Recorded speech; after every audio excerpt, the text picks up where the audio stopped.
Hello everyone. I'm live, so I will begin. To start off, I did mention in social medias that I might have the AI for the environment project up and running by now, but the last section of it was a little bit longer than I expected. I do have a checklist written out of the things I need to do for that. They are not difficult, they are just a little time consuming and a little tedious, so I will be working on that in the days to come. But what I have gotten done is I've completed the driver completely. I fixed the problem that it was having where it wasn't reading in the correct information. So now the driver is receiving information like it should, and it can now make its decisions based off of the different environments in its local area. So the driver program can scan the area, assuming that the flashlight or the radar is on. It can locate different objects, whether they are unknown or classified into different categories, and then it can relay to the boss program the information. So it can say, hey, there's this many unknowns, this many rocks, this many food pellets, this many enemies. And it can also read in the instinct from the instinct library, which is available to it. The boss program, it writes out the instinct library, and then the parent program is going to be editing that library. And I say going to be because that is the last part. So I currently have the child program set up. So to give you perspective on that, when you see the ball drop project on the Saturday streams, the actual animation that's running is being run from the child program, and then the text that's popping up is being run from the parent program. So the parent program is keeping track of all the information. The child programs are merely testing one set of data. So it's testing one set of traits and whether the changes and the mutations in those traits are improvements to the program as a whole. And then it relays the score of the score that it achieves in those testings, and then the parent program takes in those scores, compares them to the current best scores, and then scans through and checks to see if the differences in the programs actually do make it better. So I've explained this more in depth in the past, so if you want to go back and look at some of my previous videos, you'll get a little more insight on the parent-child relationship. But that is not what's new in this project, so I'm going to be talking a little bit more about the boss and driver programs than the parent program. But what I did change in the parent-child relationship is that the parent program would always write out child programs. I think I talked a little bit about this on Saturday's stream.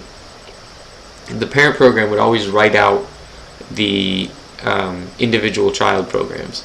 So this is really inefficient. It takes a lot of time for the parent program to do this, relative to how long it takes. It would take to do what I'm doing now. So what I have now is basically I've taken how I have the driver program reading in information and applied it to the child program.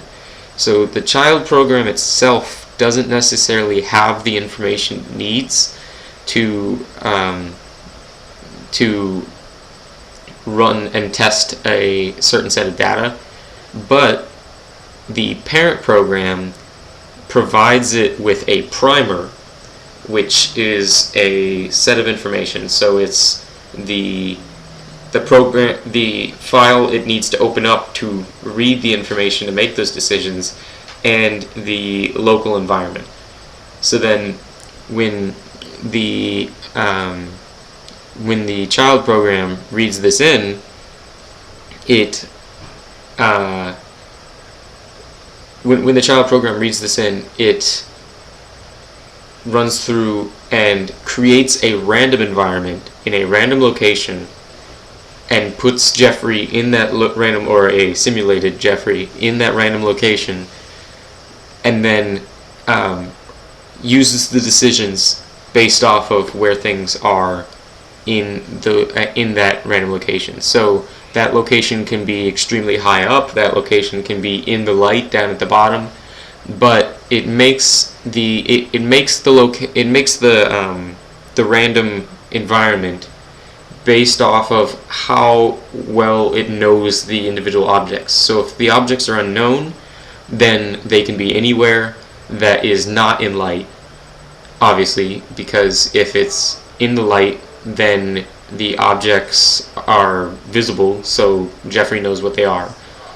But so it puts the unknowns just scattered randomly around, but in the screen, and then it puts the known things, like the rocks, the food, and the enemies, in the light. So if Jeffrey's the only thing there with the flashlight on, then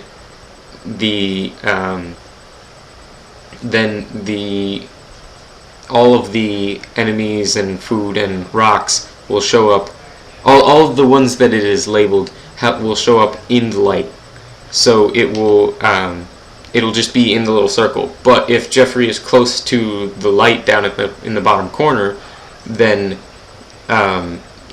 there's a possibility that those objects could pop up in where the light is lighting up.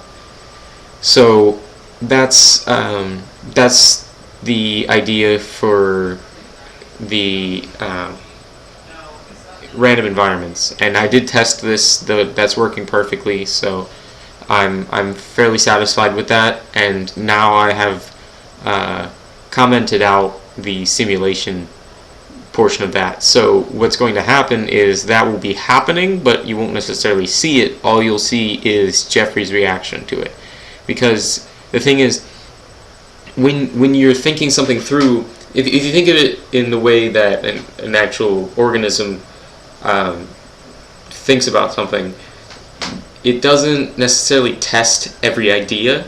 If you tested every idea, you would die in like 30 seconds. But you can quickly cast some away just by saying, what I'm doing now is better than that. So that's the idea, is that it tests a couple different ideas each time it goes through the cycle, and then when it gets a better idea, it says, okay, let's do this now instead of that. So then it throws out the old one or keeps it as a second parent program, or a second parent data. But the idea is that the whole brain of the situation wants Jeffrey to be making the best decision it can think of at the moment. So it'll keep the best decision until it can think of a better one, and then when it thinks of a better one, it'll apply that one, and then Jeffrey will start making decisions based off of that. So the parts that I haven't finished is actually the parent program itself, because I'm making it so it can take in orders and work on a different section or a different situation each time. It has to be stripped down of all of the information recording parts of the program, and it also needs to not write programs every time, because like I said, now that I have the child program reading in the information, and there only has to be one child program and it doesn't have to be rewritten. So all the parent program has to do is make the trait files, and then the child program can read them in based off, and the parent program has to tell the child program which one to read in each time. So that's what I was saying with a primer. It says, this is the file you're going to be reading, this is the environment, go have fun. And then it goes through that and makes its decisions based off of the random situation that it's in. So what's cool about this is because with it being a random situation, Jeffrey isn't just learning about situations that he has been in already, but also similar situations in amounts of objects that could possibly arise. So it basically, let's say there's a rock, a piece of food, or let's say there's two pieces of food, and then there's a bunch of unknowns. Then, so Jeffrey can obviously make decisions based off of what he can see, but there's also the possibility that the unknowns could be something he wants. So he can go and check out one of the unknowns, or he can decide to get the food, and like I've said in the past, the food pellets are organized in his memory based off of how close they are. So you can imagine spinning around in a room saying, okay, that's closer than that, so I'm going to go to this one first, or that one's far away, so I should go to that one first and then come back, or I don't care what the decision is. But there needs to be some organization to the information so that decisions can be made. Because if the information is random, then not only will Jeffrey not really make smart decisions, he'll make a different decision every single time, because that wouldn't make sense, because it's the decisions are being made very fast, like 100 times a second, I think is what it's set up. So Jeffrey could say, okay, I want to go to this one, but then if the information holder, if the variable that's holding the information for this specific object is now holding the information for this object and a different one's holding for that, then Jeffrey will just be like this the whole time, because he won't know which direction to go, because he'll keep trying to go to the same variable, but that variable will be with respect to a different object. So if he's trying to go to the closest object, then you can imagine that if you start moving towards the closest object, it's still going to be the closest object. Now, if that changes for some reason, then he can change his decision based off of that. But the idea is that when they're organized by how far away they are, it at least gives a parameter that allows the AI to make decisions based off of it. And it's not something that's like I'm allowing it to cheat a little bit. That's something that an organism would be able to understand, is depth. I mean, we have two eyes. We can tell how far away something is, and other organisms don't necessarily have the same eye capabilities, but they have other different things like sonar and even the radar aspect that I have could technically give you distances. So that's the idea, is that it's not excess information. It's not something that I'm giving to it that it wouldn't normally have if it were an organism out in the environment, but it's an organization so that the decisions can be made with relative ease.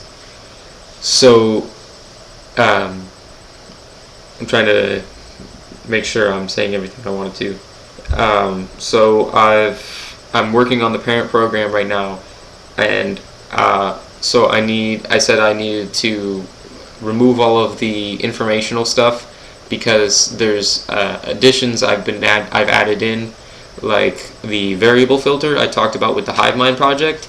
And the variable filter is just kind of stupid for this project, because it would need an individual variable filter for every different instinct, and there can by the end of this project there could be a lot of different instincts, and I feel like it would just be kind of a waste of space to try and implement that, especially since all of the different variables in this project can be are possibly important.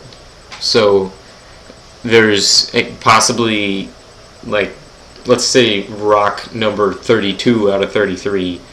If Jeffrey decides to use that, like I said, it's not likely that that variable will be filled, but it could allow him to pick a random direction, and I don't want to get away from that. As also with the fact that it could be a random direction, that direction will be changing, and the variable filter won't even apply to it. So the whole variable filter isn't necessarily necessary. That was an interesting sentence for this project, and so I'm just removing it to make things less complicated. There's also a couple things like the graph I've shown you in the past.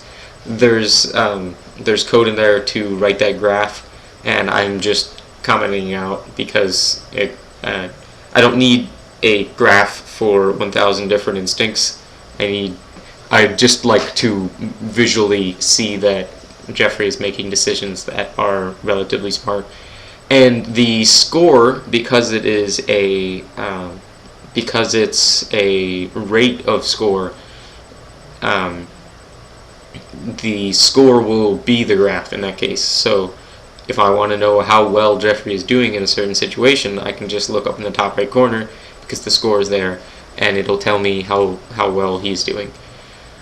So then trying to think if there's any more. I have to add in the code that allows the parent program to call the child program, but then also prime the text file so that the child program knows what to base its environment off of. That's not too difficult. It's just going to take a little bit of time to go through the entire parent program, because there's a lot of different situations where it calls the child program. Just when it's testing to see if there's differences, every time it does that, it has to call it again. And that's not even counting the times where it calls the program originally to test the initial set of traits that the parent program spits out for child programs. So I need to go through and do that, and then I have all the different functions I need to edit in order to be more applicable to this project.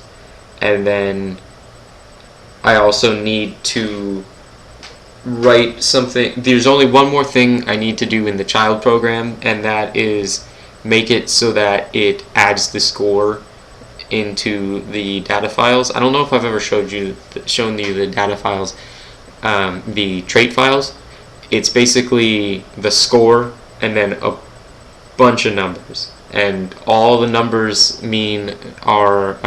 all of the numbers that are in that file basically represent the traits that are associated with the different decisions. So one, it can tell you, a trait could tell you how many decisions Jeffrey is going to be able to make. A trait could tell you how many conditions there will be to that decision, so that maybe else ifs if you're not a Python person. And then if there's an else, and then the parameters that those decisions are based off of, and then what Jeffrey does if those parameters are met.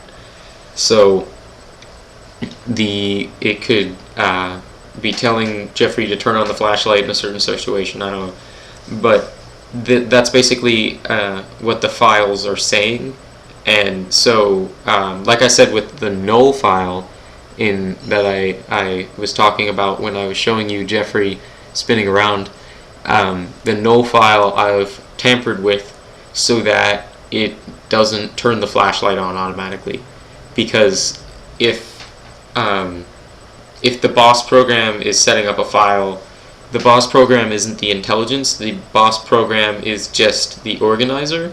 So when it's basically like priming the instincts so that it can be improved later.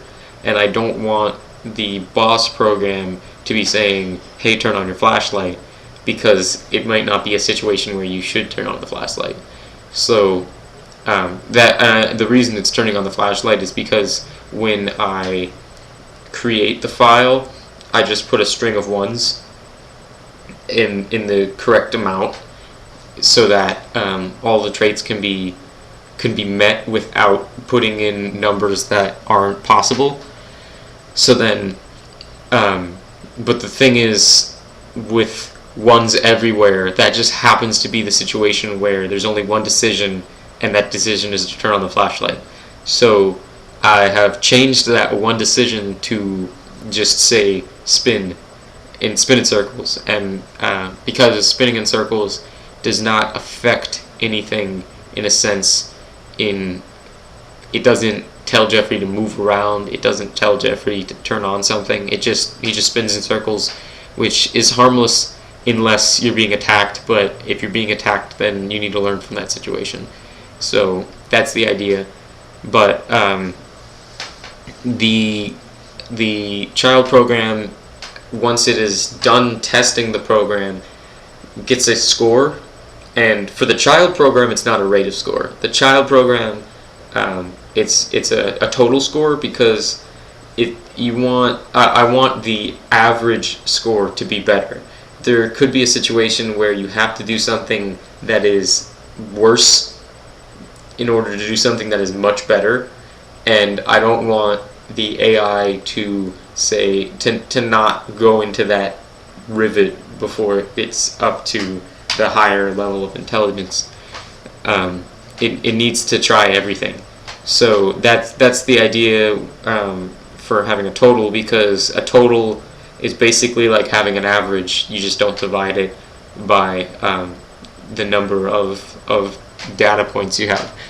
But when everything is a total, then it doesn't matter, because everything has the same number of data points. I have it so that the simulation ends if Jeffrey dies, and the reason for that is because if the simulation ends prematurely, then it's losing out on a large possible pool of points that it could score. So what happens is, if Jeffrey dies, it usually goes negative, because when the health gets low, it drops the score pretty quickly. I think you've seen it when it gets pretty low, the score drops to like negative 10,000, but that's a rate. So imagine negative 10,000 every single tick. So then it drops extremely low in score, and so that obviously, if Jeffrey dies, that decision didn't work. We want decisions that keep Jeffrey surviving. So even if there is some smart decisions in there, the overall group of decisions is flawed. So that's why I have it set for that. But even if Jeffrey's health was already pretty low when he randomly dies, the score might still be positive, but it'll be extremely low, because he will run out of it will just end, so no more points can be built up from Jeffrey recharging and whatnot. So I don't want the program to learn that if it dies it can get more points, because that wouldn't really make sense. So that's the current thing. Those are the current ideas that I have implemented. But I will be working on the parent program in the next few days. I have a large break tomorrow, but I'm probably going to be doing a lot of homework. And that's also a little bit of a reason why I haven't completely finish this. I By the way, this Saturday I don't think I will be able to stream. I'm going to be hanging out with my girlfriend because Sunday is Valentine's Day. So the next stream will be next Wednesday, and definitely by next Wednesday I will have this up and running. I'm going to try to get some advertisement going. That might be a couple weeks from now, but I think the idea is that I'll get it up and running, and then I'll start doing some testing on it, and I'll inform you on that testing. So that's probably what you'll see on Wednesday, is the different tests that I'm running on Jeffery and how Jeffery is learning and whatnot. But I think that once I get some advertisement out to some of the people that I don't know, I'm just gonna go spread the word a little bit. But at that point, I will probably reset the learning process so that the entire process can be documented. I am hoping that I still will be able to have the AI running during the stream. I have made some modifications to the AI, allowing it to take up a little bit less computing power just by not having 4 different programs running at once, because I'm having the boss program, when it gets through a cycle, it's going to call the parent program, and then the parent program is going to go into its cycle, and when it's in its cycle, it will call the child program, and when the child program is done, it'll go back to the parent program, finish off. When the parent program is done, it'll go back to the boss program. The boss program will go through another cycle, take a sample, create an order, add to the priority, and then the parent program can make decisions after that. So the reason that I'm doing that is because then only one extra program will be running at a time, alongside the driver program, which will be constantly running. But I want to make sure that the driver program doesn't break down, because if the driver program is the one that is not responding and crashing, then the parent program will continue to learn, but it'll continue to learn in one specific area, and it will completely screw up the priority list by thinking that the driver program is stuck in a certain situation. So it would continually add to the priority of that situation, but that would be false information being fed to the boss program. So, but if the boss program / parent program / child program crashes, then the driver program will keep going on its business and nothing will happen. Jeffrey just won't be getting any smarter, but Jeffrey will still be spinning around in circles and do whatever he wants.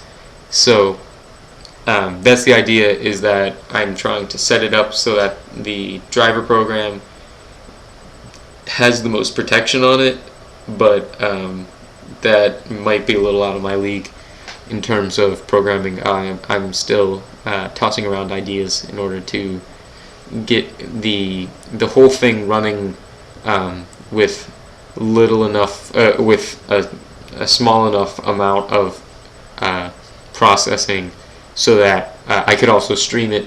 But like I said in the past, if I can't get that working, then I will have Jeffrey learn off screen, and then, or off camera, and then I will every time I come back on, I'll be able to just have the current decisions running, and we can see what happens with the current decisions. So you would be getting a snapshot of the learning process, but over time you can see the progress of the learning process. So I think that's not a bad option, and if it turns out that the stream does work but is really choppy, I might even switch to that option.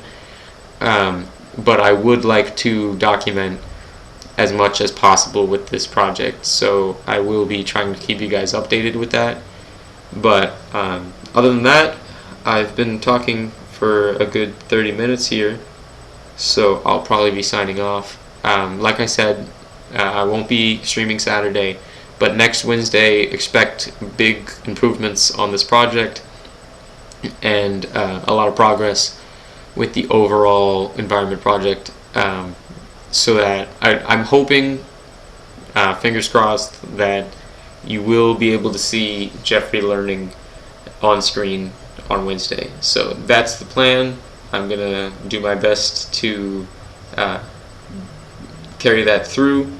I have a pretty packed weekend, but Wednesday is an entire week away, so it should be easy enough to fulfill. So I will be keeping you updated on Twitter.